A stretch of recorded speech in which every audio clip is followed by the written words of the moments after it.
बैठा सिंहासन ऊपरे हो सहजानंद सुखदाम। बैठा सिंहासन ऊपरे हो सहजानंद सुखदाम। चारे कोरे सखा शोभता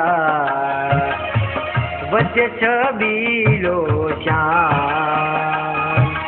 चारे कोरे सखा शोभता वच्चे छबीलो श्याम। वच्चे छबीलो श्याम।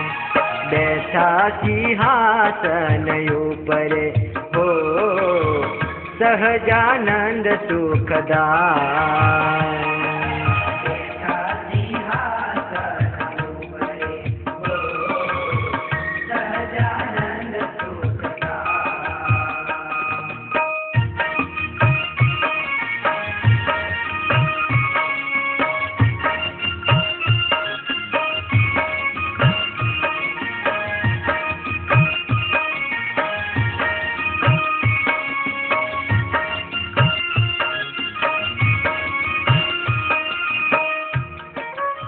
આવી જાય, એક તૂટે ને બીજું આવી જાય, આ થઈ જવું જોઈએ. અને તે દિવસે બ્રહ્માજી કીધું તથાસ્તુ.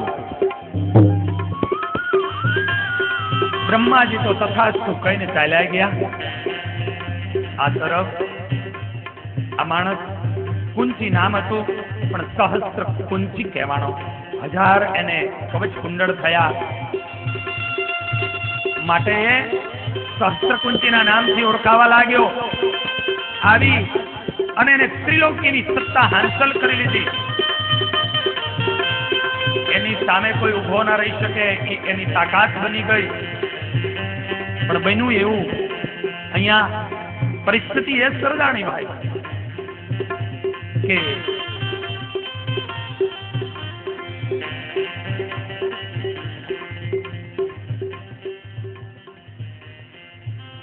એક તો ઉદ્ધત હતો અને એને સત્તા મળી, સ્થાન મળ્યું, ઓર ઉદ્ધત બની ગયો. ત્રિલોકીની સત્તાઓ હાંસલ કરી લીધી, ઓર ઉદ્ધત થઈ ગયો. એક તો ઊંટિયું હોય ને ઉકરડે ચડે બાપ, કેટલું ઊંચું લાગે. હું કાયમ કહું છું, એક તો કરડકણું કૂતરું હોય ને પાછો હડકવા હાલે, પછી કોઈને બાકી મૂકે.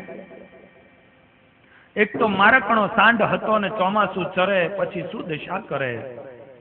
અને આ દશા આ શસ્ત્ર કુંચીની થઈ. ત્રિલોકીની ઉપર સત્તાને જમાવી ગયો અને બસ ત્રિલોકીની અંદર જાહેરાત કરી દીધી કે ત્રિલોકીની અંદર જો કોઈ ભગવાન હોય તો માત્ર ને માત્ર એક સહસ્ત્ર કુંચી છે. ત્રિલોકીની અંદર જો કોઈના નામનો યજ્ઞ થાય તો માત્ર એક સહસ્ત્ર કુંચીના નામનો થાય. ત્રિલોકીમાં કોઈના નામની જપ માળા થાય તો એક માત્ર ને માત્ર સહસ્ત્ર કુંચીના નામની થાય. આ ત્રિલોકીમાં સહસ્ત્ર કુંચી સિવાય કોઈ તાકાત નથી, કોઈ શક્તિ નથી.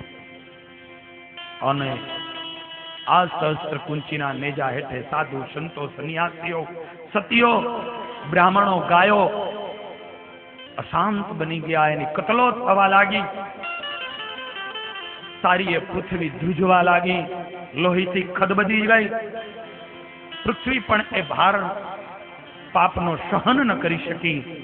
અને તે દિવસે જય જય પરમાત્માને સ્તુતિઓ કરી, પ્રાર્થના કરી. હવે આવો કયો ભગવાન આવે કે શસ્ત્ર કુંચીને મારવા આવે. અને તે દિવસે આખીર આ ગુજરાતની ગરવી ગુજરાત અને એની એ ધરતી, એની એ ભૂમિ, અને એમાં પણ એ સાબરમતીની ધરતી હોય, એ સાબરમતીનો કિનારો હોય. અને એ સાબરમતીના કિનારા ઉપર ધર્મ અને મૂર્તિ થકી નર અને નારાયણનો ફાગણ સુદ પડવેના દિવસે પ્રાગટ્ય થયું. બોલો શ્રી નર નારાયણ. ફાગણ સુદ પડવેના દિવસે શ્રી નરનારાયણ દેવનું પ્રાગટ્ય થયું. સિદ્ધેજાની 18 વર્ષની ઉંમર હતી. એને ભગવાનને ઝુલાવા ગયા. તો આશ્રમ હતો જ્યાં ઋષિઓ ને સંતો રહેતા હતા. એટલે એક વૃક્ષની નીચે એનો ડોલો બાંધ્યો, ઝૂલો બાંધ્યો, એમાં નરનારાયણ દેવને પધરાવ્યા અને પછી કેસુડાનો રંગ લીધો અને ઋષિઓ એનો ઉત્સવ મનાવ્યો અને એકબીજાની ઉપર એને ઉડાડ્યો. ત્યારથી ફૂલદોલનો ઉત્સવ ચાલુ. ત્યારથી આ ઉત્સવ મનાય. અને ભગવાન નરનારાયણ દેવ પ્રગટ થયા પછી વિચાર કર્યો સહસ્ત્રકુંચીને મારવો છે તો હવે તપ કરવા જઈએ. સિંહાવતી ગુફાની અંદર બદ્રીનારાયણમાં ત્યાં જઈ અને ભગવાન નર અને નારાયણ બંને તપશ્ચર્યામાં બેઠા. 1000 વર્ષ સુધી એને તપ કર્યું. અને એ તપ કર્યા પછી પેલા ભગવાન નર કહે પ્રભુ હું જાઉં યુદ્ધ કરવા. નારાયણ કે નહીં હું જાઉં. નર કહે પ્રભુ હું નાનો છું તો હું જાઉં.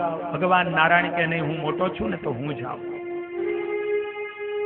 આખિર ભગવાન નારાયણ એ તપ કરેલો એ પરમાત્મા 1000 વર્ષે તપશ્ચર્યામાંથી બહાર નીકળી અને આ તરફ જ્યાં આની નગરી હતી સહસ્ત્રકુંચીની ત્યાં યુદ્ધ કરવાના માટે આવ્યા. પણ પરમાત્માએ સહસ્ત્રકુંચીના નગરના દ્વાર ઉપર આવી અને લલકાર કર્યો, હે સહસ્ત્રકુંચી યુદ્ધ કરવા માટે આવો. સહસ્ત્રકુંચીને સમાચાર મળ્યો, સૈન્યને લઈ રણ મેદાનની અંદર યુદ્ધ ભૂમિમાં એ યુદ્ધ કરવા માટે આવ્યો. પણ યુદ્ધ ભૂમિમાં આવ્યો તો એક તરફ વિશાળ એવું એ સહસ્ત્રકુંચીનું સૈન્ય હતું અને આ તરફ એકલા કેવલ માત્ર ભગવાન નરનારાયણ દેવ જેને શ્વેત પીતાંબર ધાર્યું હતું, ખભાની ઉપર જનોઈની ઉપર શ્વેત એને ખેસ નાખ્યો તો, વિશાળ જટાનો અંબોરડો લીધો તો, જાણે કે મુગટને પણ શરમાવતો હોય એવો એ અંબોરડો હતો. હાથમાં એને માળાઓને ધારણ કરી હતી અને આવા તપસ્વીના વેશ ભગવાન નરનારાયણ દેવ ચરણમાં ચાકડીઓ પહેરેલા, હાથમાં ધનુષ્યને ધારણ કરેલા ભગવાન નારાયણ લલકાર કરે યુદ્ધ કર. અને તે દિવસે સહસ્ત્રકુંચીએ આ રૂપમાં ભગવાન નારાયણને જોયા, ખડખડાટ હસવા લાગ્યો, અટ્ટહાસ્ય કરવા લાગ્યો. હે તપસ્વી, જંગલોની અંદર જઈ અને તું તપ કર. તપસ્વી જંગલોમાં ચાલ્યો જા. યુદ્ધ કરવું એ તારો વિષય નથી. મને તારી ઉપર દયા આવે છે. જાઉં તને છોડી દઉં છું. જંગલોમાં જઈને તપ કરજે. અને આ પ્રમાણે કહી અને જયારે અટ્ટહાસ્યને કરતો એ પોતે સહસ્ત્રકુંચી ભગવાન નારાયણને આ પ્રમાણે કહી રહ્યો હતો અને એ જ સમય ઉપર ભગવાન નારાયણ મંદિર ગંભીર એવી વાણીથી અવાજ કરે, હે કાયર સહસ્ત્રકુંચી, સુરવીરો હોય એ બકવાસ ન કરે. સુરવીરો હાથમાં હથિયાર ધારણ કરે.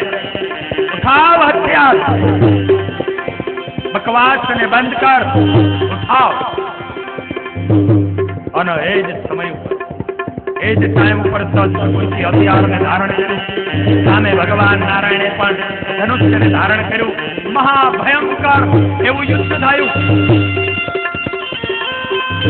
ભગવાન નારાયણ અને આ તરફ સહસ્ત્રકુંચીનું 1000 વર્ષ સુધી યુદ્ધ ચાલ્યું. અને 1000 વર્ષ સુધી યુદ્ધને અંતે ભગવાને એક જ તીર છોડ્યું અને એ તીરથી એનું એક બસ્તર, કવચ અને કુંડલને તોડી નાખ્યું. સહસ્ત્રકુંચી અટ્ટહાસ્ય કરવા લાગ્યો, હે તપસ્વી, તને ખબર નથી હજુ અહીંયા કેટલા કવચ કુંડળો પહેર્યા છે. જા ફરીને 1000 વર્ષ તપ કરી આવ અને એ તપશ્ચર્યા કરીને પછી આવજે. હાલો જા. અને એ સમયમાં ત્યાં તો ભગવાન નર આવી ઉભા રહી ગયા. ભગવાન નર આવી અને ઉભા રહી ગયા. ફણસ ખેંચી લલકાર કર્યો, હે કાયર ક્યાં જાય? આવ યુદ્ધ કર. ભગવાન નર યુદ્ધ કરવા લાગ્યા. ભગવાન નારાયણ તપ કરવા ગયા. ભગવાન નરનારાયણ દેવ શા માટે? બુદ્ધિ હોય ને તો ખબર પડશે.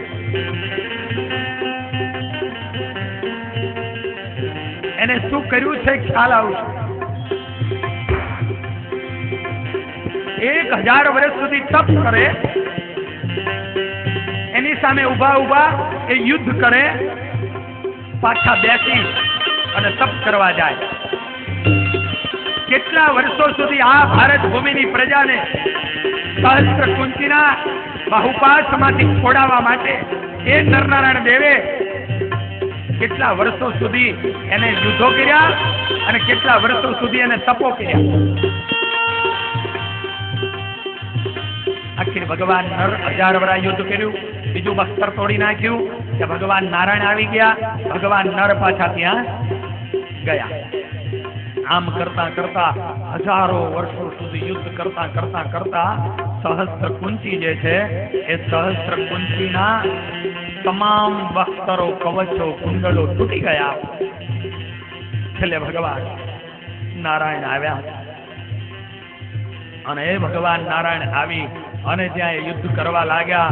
છેલ્લે એક જ બખ્તર, એક જ કવચ, એક જ કુંડળ એ બચ્યા છે સહસ્ત્ર કુંચીના, બાકી કાંઈ રહ્યું નથી. અને એવામાં સહસ્ત્ર કુંચીએ વિચાર કર્યો, હવે આ મને મારી નાખશે. વર્ષો સુધી યુદ્ધો કર્યા પછી હવે એને વિચાર કર્યો, હવે આ મને મારી નાખશે, નહીં બચવા દે, બસ વયો જાઓ, ભાગી જાઓ. અને આમ કરીને સહસ્ત્ર કુંચી રથમાંથી છલાંગ મારીને ભાગ્યો, માયાવી રૂપ લઈને ભાગ્યો. પણ સહસ્ત્ર કુંચી ભાગ્યો ને એની પાછળ પાછળ સારી ત્રિલોકીની અંદર ભગવાન નારાયણ ભાગ્યા. હાથમાં ધનુષ્ય લઈને આ બિયારણને રહેવા ન દેવાય, આનો નાશ કરી નાખવો જોઈએ, આ બચવું ન જોઈએ.